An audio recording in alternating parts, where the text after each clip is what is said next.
Good morning class. ये हमारा 8th class का सेकंड चैप्टर है विलक्ष्यवाणी ना कदापि में श्रुता।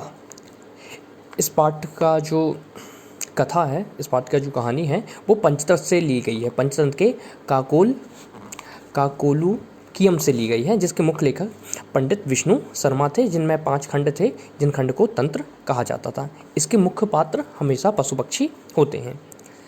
अब ये लिखा हुआ है कस्मिन वने खरनखर नाम सिंह प्रवस्ति। एक वन में खरनखर नाम का शेर रहता था। वो इधर उधर भूख से पीड़ित होकर घूम रहा था, लेकिन उसे भोजन प्राप्त नहीं हुआ। उसने क्या किया, दिन भर कोशिश की, लेकिन उसे किसी प्रकार से भोजन नहीं मिला। फिर वह एक बड़ी गुफा देखा और सोचा कि इसमें जरूर ही कोई प्राणी आता होगा, मुझे यहीं छिपकर उसका इंतजार करना चाहिए। इसी बीच में एक दधिपुच्छ नामक गीदड़ वहाँ आ गया। वहाँ उसने देखा कि यहाँ पर शेर के अंदर जाने के पैरों के निशान हैं, लेकिन बाहर आने के नहीं हैं। अब उसने सोचा कि मैं तो मर गया, अब मैं क्या करूँ। तो उसने गुफा को आवाज़ दी कि गुफा, मैंने तुमसे एक शर्त रखी थी कि मैं जा रहा हूँ और जब वापस आऊँगा तो तुम मुझे आवाज़ दोगी। तुम मुझे आवाज़ नहीं दोगी तो मैं वापस नहीं आऊँगा।